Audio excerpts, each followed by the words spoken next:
پاکستان اور دنیا بھر میں لاکھوں دیکھنے اور سننے والوں کو ارشد شریف کا سلام۔ آج اسٹینفورڈ یونیورسٹی نے ایک اسٹڈی کروائی اور اس میں یہ پتہ لگا کہ پوری دنیا میں ایک مثال ہے اور وہ مثال ہے پاکستان کی، جہاں کا وزیر اعظم اپنے غریب لوگوں کا احساس کرتا ہے اور پوری دنیا کو ایک فلاحی ریاست بنانے کے لیے اس کی تقلید کرنی چاہیے۔ جب عالمی وبا آئی تو پوری دنیا نے کہا کہ پاکستان کے وزیر اعظم عمران خان نے جو سمارٹ لاک ڈاؤن کی اسٹریٹجی بنائی تھی اس سے پاکستانیوں کی جان بچائی گئی۔ ایک غیر فطری حکومتی اتحاد جب اپوزیشن میں تھا تو کہتا تھا کہ معیشت صحیح نہیں چل رہی، اور وہی غیر فطری اتحاد جب حکومت میں آیا تو اس کا ہر دستاویز، چاہے وہ اکنامک سروے ہو، چاہے مڈ ٹرم بجٹ اسٹریٹجی ہو، وہ چیخ کے یہ کہہ رہا ہے کہ معیشت نہ صرف چل رہی تھی بلکہ بہت اچھی چل رہی تھی۔ لیکن اس سب کے باوجود اس وزیر اعظم کو، جو پاکستان کے متوسط طبقے سے تعلق رکھتا تھا، جو ایک عام پاکستانی پاکستان کے لیے عالمی سطح پہ بہت سارے ایوارڈز لے کے آیا، پاکستان کا نام روشن کیا، اس کی حکومت کا تختہ الٹ دیا گیا اور لوگوں نے اس پہ اپنے غم و غصے کا اظہار کیا اور خود باہر نکلے۔ ناظرین، آپ کی ملاقات کروا رہے ہیں پاکستان کے سابق وزیر اعظم عمران خان صاحب سے۔ خان صاحب، اس سے پہلے کہ ہم اسٹریٹجیز کا پوچھیں، آج پنجاب کا ایک فیصلہ آیا ہے لاہور ہائی کورٹ کا، اس فیصلے پہ آپ کے انیشل ریئیکشنز کیا ہیں؟ انیشل ریئیکشن تو یہ ہے کہ فیصلہ تو ٹھیک آیا۔ ہم تو بڑی دیر سے کہہ رہے تھے کہ یہ سارا کچھ اللیگل ہوا ہے۔ یہ جس طرح سارا پنجاب کا جو سیٹ اپ تھا، جو لوٹے کروائے گئے، اور پھر مجھے افسوس صرف یہ کہ اتنی دیر لگی اس فیصلے کو۔ ایک دم پہلے تو فیصلے بڑی جلدی ہو جاتے تھے ہائی کورٹ میں، یہ بڑی دیر لگی، اور اس سے میرے خیال میں کہ کوئی یہ جو ملک میں افراتفری اور کیوس ہے، بحران ہے، یہ کم نہیں اب ہوگا، یہ بڑھتا ہی جائے گا، اور اس کا حل ابھی بھی ایک ہی ہے کہ فری اینڈ فیئر الیکشنز کروا دیں۔ کیونکہ میں سمجھ رہا ہوں کہ یہ جو اب لوٹے جو ہوئے ان کو پہلے تو ڈسکوالیفائی کیا گیا، اور جب جیسے ڈسکوالیفائی ہوئے تو یہ گورنمنٹ کا جو الیکشن ہوا تھا، وہ عدالت نے یہ کہا کہ جو انہوں نے قانون کی انٹرپریٹیشن کی کہ ان انٹرپریٹیشن میں لوٹا ووٹ نہیں ڈال سکتا، تو اس کے لیے جیسے وہ کیا تو اس کا مطلب ان کا الیکشن ناجائز تھا، کیونکہ انہوں نے لوٹوں سے ووٹس لی تھی۔ اب جو سچویشن ہے، ایک عجیب سا آگے حالات بنے ہوئے ہیں کہ اب کل شام کو انہوں نے کہا ہے کہ فیصلہ ہوگا ووٹنگ سے۔ ہم تو خیر سپریم کورٹ میں جا رہے ہیں اس کے اوپر، لیکن میں پھر بھی سمجھتا ہوں کہ جو بھی اب کریں گے، جو بھی سیناریو ہوتا رہے گا، جو ملک میں کیوس اور بحران ہی بڑھتا ہی جائے گا۔ پنجاب میں اس سے کرائسس جو ہے وہ مزید ایگریویٹ ہوگا یا حل کی طرف جاتا ہوا آپ کو نظر آ رہا ہے؟ دیکھیں، پنجاب کا کرائسس ہوا کیا ہے، جب سے انہوں نے یہ لے کے آئے، پہلے تو اکیلا حمزہ بیٹھا رہا بڑی دیر، اس کی کتنی قابلیت ہے وہ ہم سب کو پتہ ہے۔ اس کی قابلیت صرف ایک ہی طرف تھی کہ وہ اپنے پولیس والے رکھوا کے، جو پرانے ان کے پولیس خاص لوگ تھے، وہی تشدد کیا جو انہوں نے 25 کو مئی کو، اور وہی سارے کیسز اور جھوٹے کیسز اور یہ اپوزیشن کو دبانا، اور وہی اسی طرح کی جو ان کو کرپشن تھی پرانی کیسز، وہ سامنے سب کے سامنے ابھی آ جائے گی۔ تو جو ملک کے لیے گورننس دینی تھی، اور پنجاب 60% پاکستان ہے، وہ گورننس کا تو نام و نشان ہی نہیں ہے۔ اور تو اور چھوڑیں، مجھے تو یہ بڑا گندم کا آٹے کا آگے کرائسس نظر آ رہا ہے۔ انہوں نے پروکیور ہی نہیں کیا، جو اسی سارے افراتفری میں جو گندم پروکیور کرنی تھی پنجاب نے، وہ انہوں نے ٹارگٹ سے نہیں میٹ کیا۔ عمران خان صاحب، بہت سے لوگ یہ کہتے ہیں کہ آپ کے پاس شاید ابھی اسٹریٹجی نہیں ہے، اور لوگ تو خود نکلے، لوگ اب آگے اور تحریک انصاف پیچھے ہے۔ اب آپ کی آگے اسٹریٹجی کیا ہے؟ جو لوگوں کا غم و غصہ ہے اسے آپ کیسے چینلائز کریں گے؟ کیا آگے کا وے فارورڈ ہے آپ کے پاس؟ دیکھیں ارشد، دو راستے ہیں، یا تو ہم کیوس کی طرف چلے جائیں اور اس ملک میں توڑ پھوڑ کی طرف چلے جائیں۔ میں کیوں جب ہم نے صبح جب پہنچے اسلام آباد میں، تو ہم نے کیوں فیصلہ کیا کہ ہم دھرنا نہیں دیں گے؟ کیونکہ مجھے نظر آ گیا تھا کہ آگے اب خون ہونا ہے، یعنی وہ پوری جو ان کی ابھی تک جو پولیس کی حرکتیں تھیں، لوگ اتنے غصے میں آ گئے تھے اس سے کہ وہ اگلے دن ریئیکٹ کرنا تھا لوگوں نے، اور پولیس پہلے یہ جو ان کو پلان کیا ہوا تھا کہ ایسا تشدد کرو جس طرح ماڈل ٹاؤن میں انہوں نے وہ عوامی طاہر القادری کی پارٹی عوامی لیگ سے، عوامی تحریک سے کیا تھا۔ ان کو خوف پھیلانا تھا کہ اتنا خوف پھیلا دو کہ لوگ ڈر جائیں۔ انہوں نے ریئلائز نہیں کیا کہ لوگوں کا غصہ بڑھ گیا، بلکہ شام کو وہ کراؤڈ جب فیملیز پہ انہوں نے وہ ٹیئر گیسنگ کی تو وہ لوگ واپس آتے رہے, وہ گئے نہیں, وہ واپس آتے رہے. تو مجھے پتا تھا کہ اس دن شام کو خون خرابہ ہونا ہے اور توڑ پھوڑ ہونی ہے. تو میں نے اسی لیے فیصلہ کیا کہ ہم اپنے ملک کو بچائیں. ابھی بھی ہم اپنے ملک کو بچانے کے لیے پرامن احتجاج کی طرف جا رہے ہیں. میں نے جو انشاءاللہ جو ہمارا پرسوں سیٹرڈے کی شام کو جو ہم نے ایک پرامن احتجاج کی ایک جلسہ کیا اسلام آباد میں, اور بڑے شہروں میں بھی ہم نے لوگوں کو کہا کہ وہ پرامن احتجاج کریں. یہ جو غصہ ہے عوام کا, جو مہنگائی, خاص طور پہ لوڈ شیڈنگ, جو لوڈ شیڈنگ اس گرمی میں جو لوگ تنگ ہیں, ہم نے بجائے ان کو کہیں کہ وہ اپنے ملک کو نقصان پہنچائیں, پرامن احتجاج کریں, جو ایک ہی جمہوری طریقہ ہوتا ہے پریشر ڈالنے کا. عمران خان صاحب, سیاسی اسٹریٹجی آپ کے پاس اس حوالے سے کیا ہے؟ جو حکومت ایک غیر فطری حکومتی اتحاد جو بیٹھا ہوا ہے, کولیشن پارٹنرز, ان سے بھی آپ بات چیت کر رہے ہیں؟ آپ کے پاس اس وقت پاکستان مسلم لیگ کا جو کہ آدھی سپلٹ ہوئی ہے, ان سے بھی کوئی بات چیت کریں؟ سیاسی اسٹریٹجی ہے یا صرف جلد سے ہی چلیں گے اور آپ عوام کا غصہ ہے اسے صرف چینلائز کریں, کیتھارسس کا موقع دے رہے ہیں؟ دیکھیں, سیاسی اسٹریٹجی تو ہے ایک, وہ ہم بیہائنڈ دا کلوز ڈورز یہ اتحادی جو ہمارے پرانے تھے ان سے بات کریں, وہ بھی بڑے اب تنگ ہیں. ان کو اس سے نہیں تنگ کہ جو ان کو وعدے کیے گئے تھے یا جو ٹیلی فون کالز کی گئی تھیں ان کو, وہ اب ان کو خیر وہ تو خود ہی انہوں نے اسمبلی میں بتا دیا کہ کس طرح کا پریشر کیا گیا ان کے اوپر. وہ تو ہے ہماری بات چیت ان سے, یعنی پرانے اتحادیوں سے چل رہے ہیں, یعنی ہمارے کئی لوگ ہیں جو ان سے بات چیت کر رہے ہیں, اور وہ ہمیں پتہ ہے کہ اندر سے بڑے خوش نہیں ہیں اور وہ یہ بھی اندر سے آواز یہ آ رہی ہے کہ وہ ان کی وجہ سے نہیں وہاں بیٹھے ہوئے, وہ کسی اور کی وجہ سے وہ ان کے ساتھ بیٹھے ہوئے ہیں. لیکن دیکھیں, جو اصل ایشو ہے نا ارشد, جدھر یہ پاکستان کو لے کے جا رہے ہیں, مجھے خوف آ رہا ہے کہ یہ پاکستان کو اب ادھر لے کے جا رہے ہیں جدھر ہمیں یہ اتنا کمزور کر دیں گے اس ملک کو کہ مجبور ہو جائے گا پاکستان جو بیرونی ایجنڈا. دیکھیں, دو ایجنڈے تھے نا ہمیں ہٹانے کے, دو ایجنڈے تھے. ایک بیرونی ایجنڈا تھا امریکہ کا, وہ چاہتے تھے کہ وہ حکومت آئے جو کہ ہمیشہ پاکستان امریکہ کی غلامی کرتی رہی ہے, جو وہ حکم ملتا تھا یہاں کر دیتے تھے, سوائے ذوالفقار علی بھٹو کا تھوڑا سا وقت تھا. لیکن بیسکلی تو ہم ان کے کیمپ میں تھے, جو ہمیں وہ کہتے تھے ہم کرتے تھے, جس میں وار آن ٹیرر تھی. ہم نے ان کے دھمکی کے ایک دھمکی آئی اور ہم نے 80,000 لوگ بھی مروا دیے اس میں اور تباہی کی اپنے ملک کی. تو ان کا تو یہ تھا کہ جو وہ پاکستان سے ڈیمانڈ کریں پاکستان ہاں کرے, یعنی بیسز چاہتے ہیں پاکستان مانے. روس اگر وہ کہتے ہیں نہ جاؤ, تو اگر لوگوں کو فائدہ بھی ہے لیکن ہمیں نہ جانا چاہیے. اگر ہندوستان ان کا ایلائی بھی ہے تو ہندوستان سب کچھ کرتا ہے روس سے اپنے عوام کے فائدے کے لیے, سستا تیل بھی لے لیتا ہے اور ہتھیار بھی لیتا ہے, لیکن پاکستان کو اجازت نہیں تھی. یعنی صحیح معنی میں ہم ان کی غلامی کر رہے تھے. تو جب تک ہم ان کی غلامی کرتے رہے ہم ٹھیک تھے.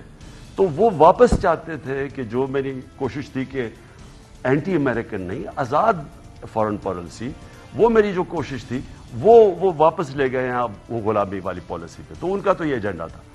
دوسری طرف یہ جو ہمارے چور 30 سال سے ملک کو لوٹ رہے تھے, ان کا ایک اپنا ایجنڈا تھا کہ کسی طرح ہم آ جائیں اوپر واپس, اور ایک ہی ان کا ایجنڈا تھا کہ اپنے کیسز ختم کروائیں, NRO2 لیں, اور پھر سے پہلے مشرف نے ان کو کیسز سارے ختم کیے, اور جو انہوں نے 10 سال 11 سال پہلے چوری کی تھی وہ سارے معاف کیے. اس کے بعد کلین سلیٹ ہوئی, انہوں نے 10 سال پھر چوری کی. اب یہ چاہ رہے تھے کہ وہ جو 10 سال کی چوری کے کیسز وہ معاف کیے جائیں, جو کہ 1100 ارب روپے ہے. ان کا یہ بڑا کلیئر ایجنڈا تھا. اور اس کے بعد اوپر بیٹھ کے سارے وہ حربے استعمال کریں کہ کسی نہ کسی طرح ہم اوپر بیٹھے رہیں, الیکشنز ریگ کریں, ہمارے اگینسٹ کیسز بنائیں, سب کے اوپر FIRs کریں, میڈیا کے اوپر پورا پریس کریں, یعنی میڈیا کو کرش کریں کہ کوئی ان کے خلاف کھڑا نہ ہو, جس کو یا خریدو اور یا پھر اس کو کرش کرو. تو ان کا تو ایجنڈا بڑا کلیئر ہے. لیکن پاکستان کدھر جا رہا ہے, اور میں اس لیے اپنے نیوٹرلز کے اوپر حیران ہوں کہ کیا ان کو نظر نہیں آ رہا ہم کدھر جا رہے ہیں, کہ ایک ملک جو ساری پاکستان اکنامک سروے کے اندر واضح لکھا ہوا ہے کہ ہمارا انڈیکیٹر پازیٹیو تھا. مشکل وقت پہ کرونا تھا, پھر یہ جو انٹرنیشنل کموڈیٹی کرائسس, پھر یوکرین کا کرائسس, اس سارے وقت میں ایک گورنمنٹ اس ملک کو لے کے جا رہی تھی اور دنیا اکنالج کرتی ہے کہ مشکل بران پاکستان نے وہ پالیسیز اختیار کی کہ جو ساری دنیا مانتی ہے. کرونا کیوں اصل تو کرونا اور آفٹر کرونا کے ایفیکٹس تھے نا, تو اس میں ہم جس طرح نکلے ہیں اور وہ سارے جو پاکستان اکنامک سروے یہ صاف ثبوت دیتا ہے کہ ہر انڈیکیٹر ہمارا پازیٹیو تھا. ادھر جا کے گورنمنٹ انہوں نے گرائی, اور گرائی کیسے کہ پہلے پولیٹیکل انسٹیبلٹی کی. میں نے نیوٹرلز کو بتایا اور شوکت علی نے بتایا کہ جب یہ اس وقت آپ نے ڈی سٹیبلائز کیا ہے, یہ نہیں سنبھال سکیں گے اکانومی. جیسی پولیٹیکل انسٹیبلٹی آئی اکنامک انسٹیبلٹی آ جائے گی. عمران خان صاحب, آپ نے یہ ساری باتیں NRO-2 کا بھی آپ نے ذکر کیا. جب آپ وزیر اعظم تھے اس وقت بھی آپ کہتے تھے میں NRO نہیں دوں گا. اس وقت بھی آپ کو کہا جا رہا تھا کہ ان کو NRO دیا جائے, ان کے کیسز معاف کر دیے جائیں, اور اب کیا NRO-2 باقاعدہ نیب میں جو ترامیم کی گئی ہیں امپلیمنٹ ہو گیا؟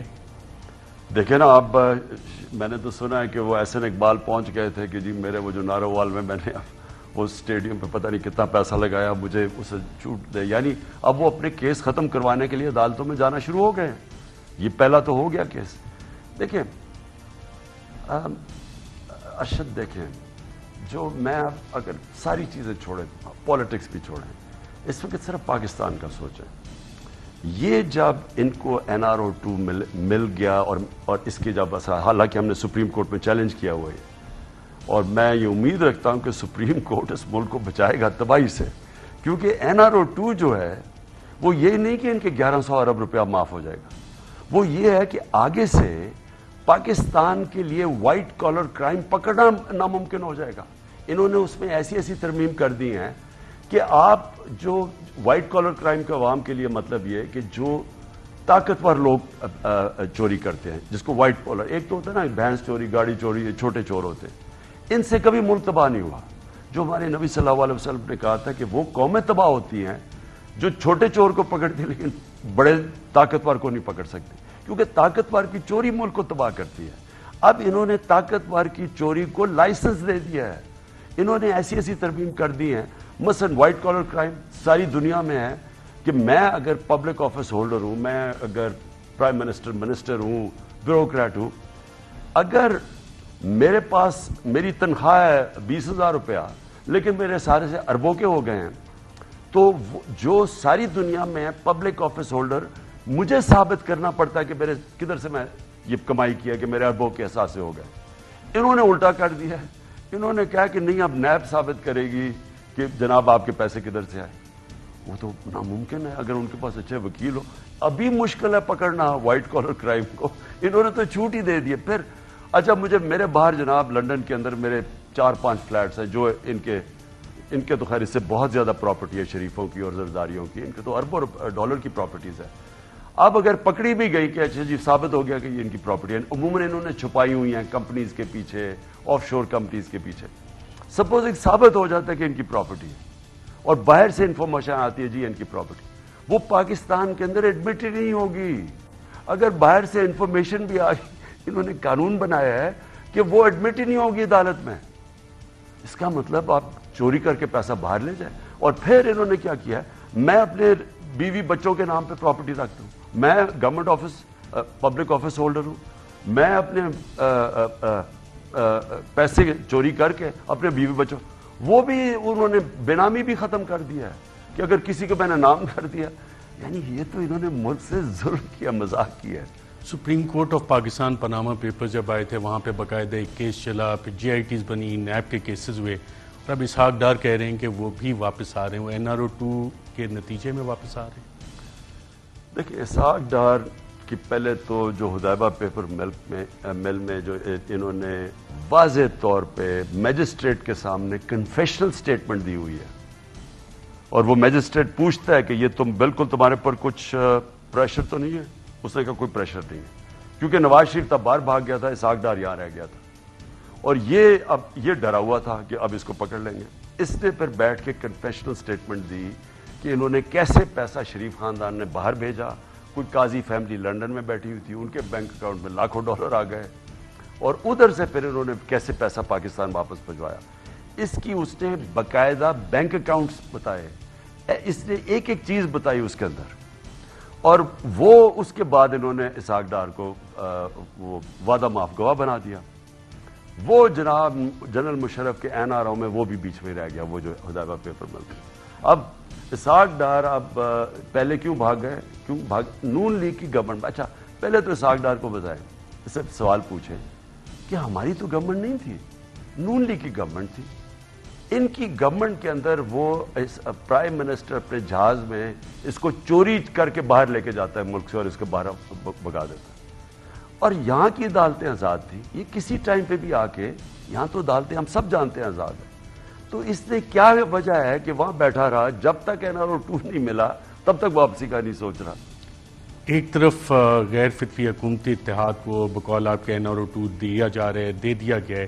آپ کی جماعت کے ساتھ کیا ہو رہا ہے؟ کیا آپ کی جماعت PTI کو توڑنے کی کوششیں بھی ہو رہی ہیں؟ میں نے کبھی دیکھیں, میں نے جنرل مشرف کے مارشل لا ہی تھا وہ بھی, میں نے تو وہ دور دیکھا ہوا ہے. اور میں انہوں نے ان کی وجہ سے میں نے 8 یا 7 یا 8 دن جیل میں بھی گزارے ہیں. تو مجھے تو پتہ ہے کہ وہ کیا دور تھا. میں آپ کو یقین دلاتا ہوں ارشد, جو اس وقت یہ جس طرح کا ظلم کر رہے ہیں, جو اپریشن کر رہے ہیں, جو دبا رہے ہیں, جس طرح کی میڈیا کے اوپر, جس طرح کی ہمارے لوگوں کے اوپر, میں نے کبھی ایسا دباؤ نہیں دیکھا. یعنی شاید کہتے ہیں کہ جنرل ضیاء کے مارشل لاء میں اس طرح کا تھا, لیکن میں نے جنرل مشرف کے دور میں ایسا نہیں دیکھا. میں نے کسی جمہوری حکومت میں اس طرح کا پریشر کسی پارٹی پہ نہیں دیکھا جو یہ اب ہمارے اوپر لگا رہے ہیں. سویلین فساد ہے جس کے پیچھے پھر مارشل لا ہے. مجھے تو یہ مارشل لا, اگر دیکھیں نا, آپ میڈیا کا منہ بند کر رہے ہیں, میڈیا کے اوپر جس طرح کا پریشر, اور کدھر گئے وہ لوگ جو ہمارے زمانے میں ہر روز ہمیں گالیاں پڑتی تھی میڈیا سے, اور ہمیں کہتے تھے جی ہم میڈیا پہ کچھ کر رہے ہیں. وہ کیا کر رہے تھے ہم تو اپنے آپ کو بچا رہے تھے سارا, کہ کوئی فیک نیوز آتا تھا تو میں عدالت میں ایک میڈیا والے اس نے میرے پہ جھوٹ کیا, میرے یہاں بنی گالا کے اوپر بھی اور کوئی ذاتی زندگی پہ کیا. میں عدالت میں 3 سال 3.5 سال مجھے تو انصاف نہیں ملا. میں عدالت میں اس کو پکڑ کے, اسی جرنلسٹ کو نواز شریف نے پکڑ کے 3 دن بند کے مار بھی پڑوائی ہوئی تھی. میں نے تو عدالت میں گیا, تو ہم تو وہاں بے بس پھر رہے تھے. ہمارے وزیروں کو برا بلا فیک اکاؤنٹ, فیک نیوز ان کے اوپر آ رہی ہے. یہاں یہ ہو رہا ہے کہ دھمکیاں دی جا رہی ہیں, FIRs کاٹی جا رہی ہیں, سوشل میڈیا کے لوگوں کو اٹھایا جا رہا ہے, اور ہر ایک کو کوئی اتنی سی کوئی دے دے اس کے اوپر دھمکیاں آ جاتی ہیں. ایسا تو ہم نے کبھی نہیں دیکھا. یعنی میں نے پہلے ہوگا جنرل ضیاء کے زمانے میں مجھے نہیں پتا, لیکن مجھے اس دور میں تو مشرف میں بھی ایسا دور نہیں ہم نے دیکھا. آپ کے اوپر 15 FIRs ہیں, آپ کی جماعت کے اوپر FIRs ہیں. آپ کو لگتا ہے اس میں بہت سارے سیکشنز ہوئے ہیں جو 1857 کی جنگ آزادی کے بعد وہ سیکشنز ڈالے گئے, خاص طور پہ 124, 505, 501 اس طرح کے سیکشن, اور وہ آپ کے اوپر ڈالے گئے, اور جو آپ حقیقی آزادی کی جنگ کی بات کرتے ہیں, جب آپ عدالت میں پیش ہوئے تو آپ کو خیال آیا کہ ان قوانین کو بدلنے کی ضرورت ہے پاکستان میں, تاکہ 75 سال بعد کم از کم جو گورے کا قانون ہے اس ملک میں اسے تبدیل کیا جائے, اور پچھلے 3.25 سال میں آپ نے کوئی کوشش کی ان قوانین کو بدلنے کی؟ دیکھیں 2 چیزیں ہیں ارشد. ایک تو انہوں نے جو کیا ہے, اب میں سوال یہ پوچھتا ہوں کہ ان کے دور میں 3 دفعہ لانگ مارچز ہوئی. مولانا فضل الرحمان یہاں آیا, وہ کام پہ ٹانگنے والی ایک مارچ ہوئی یہاں. تو کیا ہم نے کوئی کسی کے اوپر FIR کاٹی, کوئی روکے, کوئی کنٹینرز رکھے؟ یعنی ہم نے ان کو کہاں روکا؟ یعنی انہوں نے کیا کیا چیزیں نہیں کی؟ اب یہ حالات ہیں کہ کئی جگہ کے اوپر ہمیں ہوٹل میں کمرہ نہیں دیتے, یعنی ہم اگر کوئی کانفرنس کرنا چاہے وہ مشکل پڑ گیا ہے. ہم نے جب جہاز کے لیے چارٹر کرنے کے لیے, جب پیچھے جلسوں کے لیے, وہ چارٹر والے پیچھے ہٹ جائیں, وہ نہ کچھ کریں. یعنی ہم نے تو کبھی ان کو کچھ نہیں کیا. ڈیموکریٹک گورنمنٹ ہماری تھی. مجھے بتائیں ہم نے کبھی میڈیا کو اس طرح دھمکیاں آ رہی ہوں, سوشل میڈیا کے لوگوں, ہم نے صرف تب کیا جب یہ فیک نیوز کے اوپر ایسا گند کرتے تھے جس کے اوپر ہم نے ان کے اوپر کارروائی کی. لیکن یہ جو اب ہو رہا ہے یہ تو سیدھا فریڈم آف ایکسپریشن, جمہوریت, اس سب کو دبایا جا رہا ہے. اور کیونکہ یہ آرٹیفیشل سیٹ اپ اوپر لے آئے ہیں, اب اس آرٹیفیشل سیٹ اپ کو ایک سلیکٹڈ سیٹ اپ کو جو کہ بیرون ملک کی سازش کے تحت آیا ہے, ان کو اب اوپر رکھنے کے لیے یہ سارے حربے استعمال کر رہے ہیں, جس کے اندر میڈیا کے اوپر جس طرح ہمارے لوگوں پارٹی توڑنے کی بات کر رہے ہیں, ہمارے میں نے ابھی انٹرویو کر رہا تھا اپنے کینڈیڈیٹس کو جو بائی الیکشن کے ٹکٹس کے لیے، ان کو کئیوں کو دھمکیاں ہیں کہ آپ ٹکٹ نہ لیں پی ٹی آئی کا. ایسے تو کبھی نہیں ہوا. اور پھر جو الیکشن کمیشن ہے جو یہ رول ادا کر رہی ہے، یہ تو اگر آپ سندھ کا الیکشن دیکھ لیں تو چلے چھوڑیں، پی ٹی آئی تو بول رہی ہے، ایم کیو ایم ان کی اتحادی ہے، ان سے سن لیں کہ وہ الیکشن کے متعلق کیا کہہ رہے ہیں. جے یو آئی ان کی اتحادی ہے، ان سے پوچھ لیں کہ انہوں نے وہ سندھ کے الیکشن کا کیا مذاق. یعنی لوگوں کو انہوں نے جس طرح ذوالفقار علی بھٹو نے 77 میں کئی لوگوں کو ان الیکٹڈ ان اپوزڈ جتا دیا تھا، انہوں نے آپ صرف سیٹیں دیکھیں کتنی آپ ان اپوز جیتی ہیں، اور پھر اس کے پیچھے جائیں کہ کیسے پولیس نے دھمکیاں دی، لوگوں کو اٹھا کے لے گئے. یعنی یہ کون سی جمہوریت ہے؟ اس جمہوریت کو، اس سیٹ اپ کو بچانے کے لیے یہ سارے ہمارے جمہوری اداروں کی تباہی کر رہے ہیں. یہ ان کو اوپر رکھنے کے لیے پہلے سارا انصاف کا نظام، نیب، ایف آئی اے وہ تباہ، پولیس سے غلط کام، الیکشن کمیشن غلط، میڈیا کے اوپر اٹیک، اور یہ آج قیمت ادا کر رہا ہے پاکستان اس سازش کو اب پورا کرنے سیٹ کے اپ لیے. میں ایسی کیا خاص بات ہے کہ پورے ملک کو داؤ پہ لگا دیا گیا؟ دیکھیے ارشد، میں آپ کو آنیسٹلی بتاؤں، میں نے یہ بڑا سوچا ہے کہ یہ کیا تھنکنگ ہے اس کے پیچھے. کہ دیکھیں، آپ کو آخر میں تو پاکستان کا سوچنا ہے نا. اگر کوئی چلیں غلطی ہو بھی گئی، آپ نے شروع میں ریئلائز کیا کہ دیکھیں یہ پتہ نہیں کیا تھنکنگ ہوگی کہ سمجھتے تھے کہ شہباز شریف کوئی جینیس ہے. ایک تو یہ بھی اشتہاروں کے اندر جس نے اپنے آپ کو اتنا بڑا ہوا بنایا تھا، وہ چلے شکر ہے اللہ کے سامنے، وہ تو دودھ کا دودھ پانی کا پانی ہو گیا نا، کہ شہباز شریف صبح 7 بجے آفس میں پہنچ جاتا ہے. جی اب وہ پتہ چل گیا کہ وہ اصلیت کیا ہے، کہ وہ اکانومی جو اکنامک سروے آف پاکستان میں ریپیٹ کرتا ہوں انہوں نے پبلش کیا ہے، اس میں دیکھ لیں کہ کدھر چھوڑ کے گئے تھے، آج انہوں نے کدھر پہنچا دیے. لیکن میں یہ سوچ رہا تھا کہ جو اس ملک میں اپنے آپ کو نیوٹرل کہتے ہیں، آخر میں تو لوگ سوال ان سے پوچھیں گے کہ پاور تو سب کو پتا ہے کہ کدھر ہے. تو وہ جو پاور بیٹھی ہیں ان کے اوپر کوئی ذمہ داری نہیں ہے کہ دیکھ رہے ہیں اگر یہ ملک جا رہا ہے. دیکھیں میں آپ کو بتاؤں، میرا سب سے بڑا خدشہ یہ ہے کہ یہ میں نے شروع میں بات کی، اتنا ہمیں کمزور کر دیں گے اکنامکلی، ہمیں ادھر لے کے جا رہے ہیں. میں نے پہلے بات کی بڑا شور، جی عمران خان نے غداری کر دی کچھ.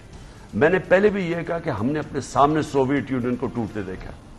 مجھے اچھی طرح یاد ہے جو گورباچوف آیا کیا ہوا، اس سے پہلے یہ جو افغان جہاد کے اندر وہ کمزور کیسے ہوئے، اکنامکلی ڈرین کیسے ہوئے، جب اکانومی نیچے گئی تو کیسے وہ اتنا بڑا طاقت تھی جو دنیا کی سیکنڈ بگ سپر پاور، کیسے وہ کرمبل کی، ہمارے سامنے ہوا. جب آپ کی معیشت جب وہ ادھر تک پہنچ جاتی ہے تو کیا ہوتا ہے؟ جس نے آپ کو بیل آؤٹ کرنا ہے وہ پھر آپ کو ڈکٹیٹ کرتا ہے ٹرمز کہ آپ نے پہلے یہ کریں، اپنا نیوکلیر کے اوپر آپ جس طرح وال سٹریٹ جرنل میں چھپا تھا کہ پاکستان کے ہمیں نیوکلئرز کو خرید لینے چاہیے، 2008 میں $100 بلین دے کے ہمیں دے کے ان کا خرید لینا چاہیے. تو مجھے ڈر اب کیا ہے؟ دیکھیے ایک طرف ہے نیوٹرلز، سب سے بڑی بات یہ ہے کہ ان کی ذمہ داری ہے پاکستان کا ڈیفنس. دوسری طرف ہے یہ چور جو اوپر آ گئے ہیں، ان چوروں کو اوپر رکھنے کے لیے جن کا صرف ایک مقصد ہے. پہلے ان کا مقصد تھا کہ شہباز شریف پکڑا جانا تھا. شہباز شریف کا 1 مہینے کا کیس رہ گیا تھا، وہ بھی کھینچ کے لے کے آیا ہے، بلکہ اس کو بچایا گیا ہے. اس کا بڑی پہلے کنوکشن ہو جانی چاہیے تھی. اوپن اینڈ شٹ کیسز تھے نا، آپ کے بچوں کے نام پہ یہ پیسے آ رہے ہیں، نوکروں کے نام پہ پیسے، ادھر سے آپ پیسے لے رہے ہیں. یعنی اس میں کوئی اور آدمی ہوتا تو ابھی تک جیل میں ہوتا. اس کو جلدی تھی اپنے کیسز بچانے کے لیے، اوپر سے ساروں کے کیسز پھنسے اور میچور ہوتے جا رہے تھے، کھینچتے جا رہے تھے. انہوں نے اپنے کیسز بچانے تھے. سیکنڈلی انہوں نے پیسہ بنانا ہے، ان کا مقصد پیسہ ہے. اب اگر ان کے پیسے بنانے کے لیے ملک کو ہندوستان سے بھی نریندر موڈی کی بھی ان کو جا کے جوتے شوتے پالش کرنے پڑے اور کشمیروں کو بھول جانا تو یہ کر دیں گے.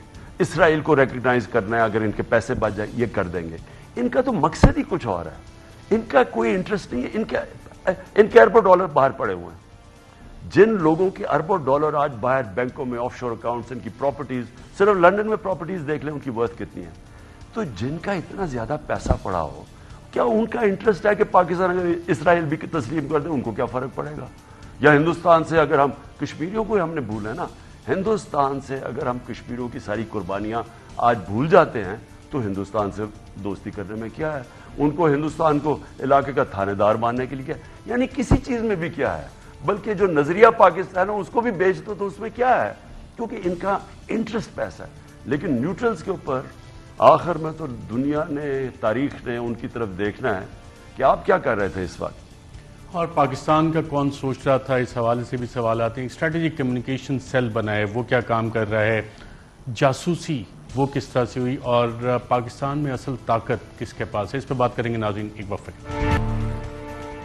ویلکم بیک ناظرین. بریک پہ جانے سے پہلے سابق وزیر اعظم عمران خان نے کہا کہ پاکستان کا سوچنا چاہیے.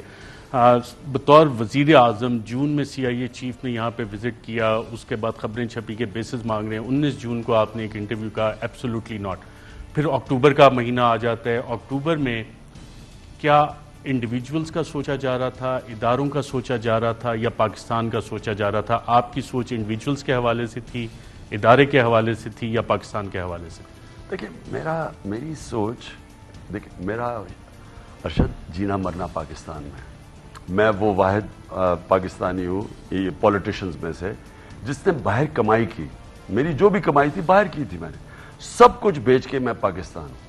آج میرا کوئی بھی اثاثہ کچھ پاکستان سے باہر نہیں ہے، اور وہ اس لیے کہ میں نے کبھی سوچا ہی نہیں پاکستان کے علاوہ میرا کوئی گھر تھا. میں وہ ہوں جس کو انگلش اسٹیبلشمنٹ کے اندر تھا. جو بھی میری شادی تھی وہ اس گھرانے سے تھی کہ وہ یعنی آپ کہنے نا ان کی پرانی اسٹیبلشڈ فیملیز کے اندر تھا. تو میں تو جانتا تھا، مجھے انہوں نے اپنایا بھی اپنا، لیکن کبھی میں نے نہیں سوچا کہ پاکستان کے علاوہ میرا کوئی گھر ہے. کبھی میں نے پاکستانی پاسپورٹ نہیں سوچا، حالانکہ میں اتنی دیر تھا. مجھے صرف افسوس آج یہ ہے کہ جو اس وقت پاکستان کے وہ ادارے جن کو سوچنا چاہیے پاکستان کا، وہ کیسے ان لوگوں کو بیک کر سکتے ہیں. میرے ذہن میں بھی یہ نہیں آ سکتا کہ وہ لوگ، ہم 30 سال سے یہ 2 خاندان چوری کر رہے ہیں. بچہ پاکستان میں جانتا ہے انہوں نے اس ملک کے ساتھ کیا کیا. ان کے اوپر باہر کیسز، ان کی باہر اخباروں کے اندر، ان کے میگزین کتابوں کے اندر ان کی چوری کا لکھا ہوا ہے. آپ ان کو اٹھا کے تو دیکھیں، آپ گوگل تو کریں کہ ان کی کون سی باہر وے آف دا ورلڈ، پتہ نہیں کیپٹلز اکیلیز ہیل، ان کے اوپر ان کی BBC کی ڈاکیومنٹس ان کی چوری کے اوپر بنی ہوئی. ان کو اٹھا کے اوپر بٹھانا اور پھر ان کو اوپر رکھنا، یعنی سارے پاکستان کی ادارے ختم کر دیں ان کو اوپر رکھنے کے لیے، اور پھر یہ نہیں سوچنا کہ ملک کس طرف جا رہا ہے. میں یہ سمجھتا ہوں کہ میں پھر سے یہ کہتا ہوں کہ تاریخ بھولے گی نہیں. اب دیکھیں جو چیز سامنے نظر آ رہی ہے جی، آرمی چیف کے اوپر یہ سارا ہوا ہے جی، اگلا آرمی چیف کون بنے گا. میں آج یہ سوال پوچھتا ہوں کہ کیا پاکستان زیادہ امپورٹنٹ ہے یا آرمی چیف زیادہ امپورٹنٹ ہے؟ کیا ہمیں کوئی فکر ہے پاکستان کی بھی؟ اور مجھے یہ کہا جا رہا ہے کہ جو ہو جنرل فیض کو لانے کے لیے اپنا وہ کوئی فیورٹ میں نہ بنائے. میں نے کبھی سوچا بھی نہیں کہ اگلا آرمی چیف کون ہوگا. میرا تو سیدھا ذہن یہ ہے کہ جو بیسٹ آدمی ہوگا، جو میرٹ پہ آئے گا، میں اس کو تب نومینیٹ کروں. مجھے پچھلی جولائی میں تھوڑا سوچنا تھا کہ اگلے نومبر میں کون چیف بنے گا، لیکن یہاں وہ گیمز چلی ہوئی تھی. اور اس میں یہ نون لیگ شامل ہے، کیونکہ نواز شریف نے ہمیشہ اپنا آدمی رکھنے کی کوشش کی ہے. اس کو میرٹ کا سپیلنگز نہیں آتے اس کو کہ میرٹ کیا ہوتی ہے. اس نے زندگی میں میرٹ فالو نہیں کی. وہ جب چیز جو وہ آرمی چیف نومینیٹ کرے گا وہ کہے گا، وہ جس طرح پنجاب پولیس میں جو اپنے لوگ بھرتی کرتے ہیں، ان کا وہ آئیڈیا ہے. ان کو پاکستان کی کیا پرواہ ہے. نواز شریف مجھے بتائیں اس کا پاکستان میں سٹیک ہے کیا؟ جب کوئی مشکل ہوتا ہے باہر بھاگ جاتا ہے. شریف ڈاکٹرائن کا اعتزاز احسن ذکر کرتے ہیں. 29 نومبر کو جو کہ ISPR نے کہا ہے کہ آرمی چیف ایکسٹینشن ہے، نیا آرمی چیف کیا PDM اور شہباز شریف اسی شریف ڈاکٹرائن کے تحت اپوائنٹ کریں گے، اور اس پہ انسٹیٹیوشن پہ کوئی فرق پڑے گا اگر یہ کنٹروورشل گورنمنٹ اپوائنٹ کرتی ہے؟ دیکھیں، سب سے پہلے مجھے بتائیں ان کا انٹرسٹ ہے کیا؟ جن لوگوں کے ان کے لٹرلی اربوں ڈالر باہر پڑے ہوئے ہیں، اور اب سے نہیں پڑے، انہوں نے 10 سال میں اپنے وہ جو چوری کیا وہ اوپر کی ہے. اس سے پہلے سے یہ 90 کی دہائی سے لگے ہوئے چوری کرتے ہیں. کون سا مجھے بتائیں آج ہندوستان کا نریندر مودی لے لیں کہ اس کی کتنی پراپرٹیز ہیں باہر. مجھے بتائیں کون سا پرائم منسٹر ہے جس کے بچے بھی باہر ہیں، وہ خود یہاں پرائم منسٹر بچے کہتے ہیں ہم برٹش نیشنل ہیں. کیوں نیشنل ہیں؟ کیونکہ سارے چوری کا پیسہ ان کے بڑے بڑے محلات خریدے ہوئے ہیں. وہ جواب دے نہیں سکتے پیسہ کدھر سے ہے، کیونکہ اس نے چوری کر کے پیسہ ان کے نام پہ کر دیا. مریم کے نام پہ 4 فلیٹس کر دیے، وہ جو مے فیئر کے فلیٹس ہیں. وہ 2 کمپنیز کے پیچھے پائے ہوئے، وہی تو پینما کے اندر انکشاف ہوا تھا۔ اب کون سی دنیا میں یہ ہوتا ہے کہ آپ ملک کے پرائم منسٹر ہیں، سٹیکس آپ کے ملک سے باہر پڑے ہیں، یہ لوگ پھر استعمال ہوتے ہیں، یہ باہر کی قوتوں استعمال کر سکتی ہیں، ہندوستان ان کو استعمال کر سکتا ہے، اسرائیل اس کو استعمال کر سکتا ہے، اور امریکہ کے سامنے تو کھڑے نہیں ہو سکتے۔ تو اس لیے اگر 29 نومبر سے پہلے انتخابات نہیں ہوتے اور یہی حکومت اپوائنٹ کرتی ہے نیا آرمی چیف، تو وہ شریف ڈاکٹرائن کے تحت اپوائنٹ ہوگا؟ دیکھیں اب یہ بھی اتنی عجیب چیز ہوگی کہ یہ لوگ جو کہ کرپٹ ترین لوگ ہیں، جن کا سٹیک ہی پاکستان میں نہیں ہے، یہ پاکستان کی آرمی چیف اپوائنٹ کرے گا۔ یعنی میں پھر سے ذرا غور سے سوچے کہ وہ لوگ جن کا پرائمری کنسرن ہے اپنا پیسہ چوری کا بچانا اور پیسہ بنانا اور باہر پیسہ کیسے بچنا ہے، وہ پاکستان کا آرمی چیف جو کہ سب سے امپورٹنٹ پوزیشن ہے پاکستان میں اس وقت موجودہ حالات میں، تو وہ کریں گے۔ آپ خود ہی سوچیں کہ کیا ملک کس طرف جا رہا ہے۔ ناظرین یہاں پہ ایک وقفہ لیتے ہیں، وقفے کے بعد دوبارہ آپ کی خدمت میں حاضر ہوتے ہیں اور جاسوسی کی کیا کہانی تھی اس پہ بات کریں گے ایک وقفے کے بعد۔ ویلکم بیک ناظرین، ہمارے ساتھ موجود ہیں پاکستان کے سابق وزیر اعظم عمران خان صاحب۔ آپ کی جاسوسی جب آپ وزیر اعظم سے تب سے شروع ہوئی تھی یا وزیر اعظم ہٹنے کے بعد شروع ہوئی ہے؟ بڑا مجھے بھی حیرت ہوئی جب پتہ چلا کہ میرے نوکروں کو ایجنسیز ان سے وہ رکھوانا چاہ رہی تھی ٹیپ کر کے میرے بیڈ روم میں، تاکہ ان کو پتہ چلے کیا باتیں ہوتی ہیں۔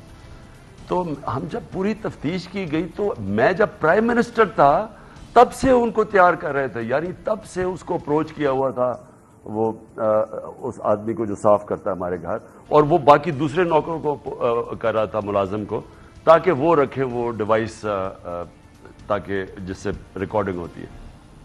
آپ کے پارٹی کے مختلف لیڈران انہیں بھی بلیک میل کیا جا رہا ہے، انہیں کہا جا رہا ہے، زور دیا جا رہا ہے کہ پی ٹی آئی چھوڑیں، اور بلیک میلنگ کس طرح سے کی جا رہی ہے؟ ایک کو میں جانتا ہوں، اس کو بلیک میل کیا جا رہا ہے، اس کو یہی فیک ویڈیوز، یہ ڈیپ فیک ویڈیوز ہوتی ہیں اس طرح کے کہ جی ہم یہ کر دیں گے، ہم عام کر دیں گے، فیملیز کو، بچوں کو بھیج دیں گے، اس طرح کی چیزیں کی جا رہی ہیں۔ سابق وفاقی وزیر تو نہیں ہے، میں نام نہیں پوچھتا۔ ہاں ایک وزیر بھی ہے، یہ کیا جا رہا ہے۔ آپ کے سابق ایک اتحادی کو بھی بلیک میل کرنے کی کوشش کی گئی؟ ہاں بالکل کی تھی، اور نہیں یہ تو اوپر کے لیول پہ، لیکن جو نچلے لیول پہ ٹیلی فونز آتی ہیں، ان نیم نمبر سے ٹیلی فون آ جاتا ہے اور چیزیں آفر ہو جاتی ہیں، اور آگے کا یعنی اس لیول پہ یہ کام کر رہے ہیں، جو میں حیران ہوں کہ میرے خیال میں مشرف کے دور میں بھی شاید ایسے نہ ہوا۔ عمران خان صاحب، آئین پاکستان ٹرائکاٹمی آف پاورز کا کہتا ہے، ایگزیکٹو جس کو کہ وزیر اعظم ہیڈ کرتا ہے، پھر پارلیمان ہے اور عدلیہ ہے۔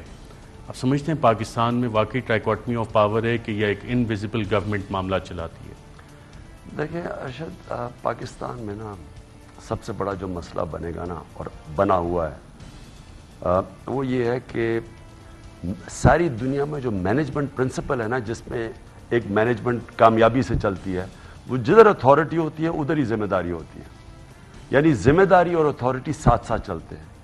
کوئی بھی سسٹم نہیں چل سکتا کہ آپ ذمہ داری کسی کو دیں اور اس کے پاس اتھارٹی نہ دیں، وہ سسٹم نہیں چلتا۔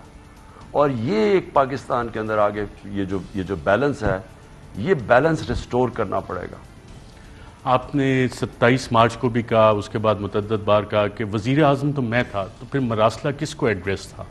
مراسلہ کس کو ایڈریس؟ سب سے بڑی بات یہ ہے کہ جس کو بھی ایڈریس کیا گیا تھا مراسلے میں، جو ڈونلڈ لو جو دھمکی دے رہا تھا کہ اس کو اگر پرائم منسٹر کو نہ ہٹاؤ گے تو یہ کر دیں گے، تو فورن آفس تو میرے نیچے تھا، تو میں تو یعنی وہ ایمبیسڈر کے پاس تو طاقت نہیں تھا نا مجھے ہٹانے کی، تو ظاہر ہے کسی کو پورا پیغام دیا جا رہا تھا۔ اور آپ کے فورن منسٹر، ان سے بھی یہ مراسلہ چھپایا گیا انیشلی؟ ہاں، شاہ محمود کو شروع میں انہوں نے کہا ان کے پاس نہیں ملا، پھر ان کو جب کسی نے بتایا تو انہوں نے پھر زور لگا کے لیا۔ بطور وزیر اعظم آپ کو کیا یہ دھمکی دی گئی کہ اگر اس مراسلے کو پبلک کیا گیا تو آپ کے اوپر آفیشل سیکرٹ ایکٹ لگے گا؟ مجھے تو نہیں کہا گیا، لیکن کسی کو کہا گیا تھا۔ این ایس سی میں بات ہوئی کہ تحقیقات ہونی چاہیے اس کی، آپ نے کابینہ، اور این ایس سی نے اس کو سیکنڈ کیا، جو 30 مارچ کو آپ کی اسپیشل کابینہ کی میٹنگ ہوئی، پھر 31 کو این ایس سی ہوئی، جس نے 30 کے آپ کے سارے ڈیسیجنز کو ریٹیفائی کیا۔ 30 کو جب آپ نے میٹنگ کی تھی کابینہ، اس میں سازش کے حوالے سے بات چیت ہوئی تھی؟ دیکھیں اس میں دیکھیں فیکٹس کیا ہیں، مراسلہ وہ سائفر آتا ہے, سائفر میں دھمکی ہوتی ہے, یعنی 7 مارچ کو وہ سائفر آتا ہے, 8 مارچ کو نو کانفیڈنس آ جاتا ہے. اس سے پہلے ہی پتا ہوتا ہے ڈونلڈ ڈوکو کے نو کانفیڈنس آنے والا ہے, اور اس سے پہلے امریکن ایمبیسی سارے لوگوں سے مل رہی ہوتی ہے جو سب سے پہلے لوٹے ہوتے ہیں. یہ تو یہ جب تک ایک سپریم کورٹ سنتا نہیں ہے, انکوائری نہیں کرتا, اوپن جوڈیشل کمیشن نہیں بناتا, اس سے ہوگا کیا؟ کسی کو بھی اب وہ کہتے نہیں جی مداخلت تھی, سازش نہیں تھی. وہ کون فیصلہ کرے گا سازش؟ ہمیں پتہ ہے سازش تھی, ہمیں پتہ ہے کیا کیا ہوا ہے, لیکن بہترین طریقہ یہ تھا کہ اتنا بڑا ملک میں رجیم چینج ہو گیا. ایک اچھا بھلا ملک چل رہا تھا, اس کا بیڑا غرق کر کے رکھ دیا, مہنگائی آسمانوں میں اور اکانومی نیچے. وہ کوئی تو ذمہ دار ہے اس کا. تو کیا سپریم کورٹ کا کام نہیں کہ کم از کم ایک ہیئرنگ کرے تاکہ آگے سے چیز نہ ہو؟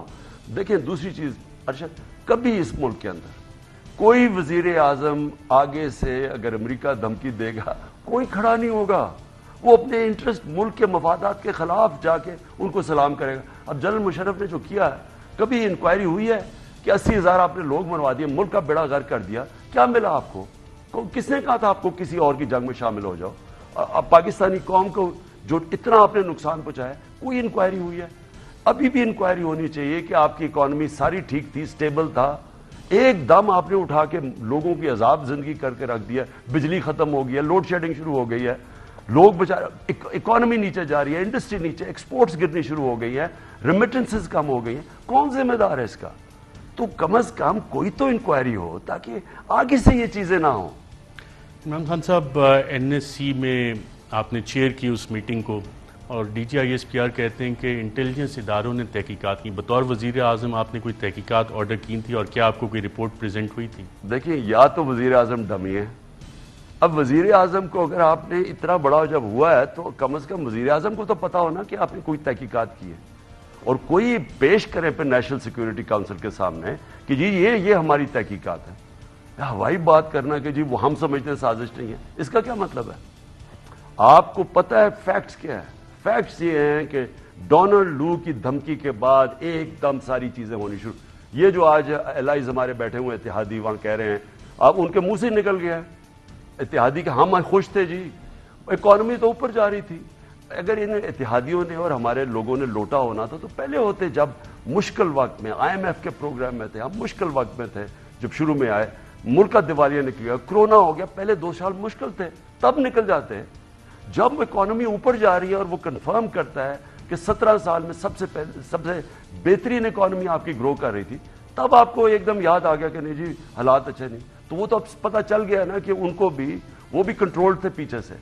میرا پوائنٹ یہ ہے کہ ارشد, ہم نے جب ملک آگے تب بڑھتا کب ہے؟ جب اپنی غلطیوں سے سیکھتا ہے. ایک انسان بھی آگے بڑھتا ہے, ادارہ بھی آگے. حمود الرحمان رپورٹ آئی 25 سال کے بعد پبلش ہوئی, پتہ ہی نہیں کہ کسی کو ذمہ داری نہیں اٹھایا, دبا دی. یہ اتنا بڑا حادثہ ہوا جو وار آن ٹیرر میں ہم نے اپنے ملک کی تباہی کی, کوئی رپورٹ ہی نہیں ہوئی اس کے اوپر. اب یہ اتنا بڑا نقصان ملک کو قوم بھگت رہی ہے, اس کا کوئی فیصلہ نہیں ہوگا کہ جی کون ذمہ دار ہے اس کا.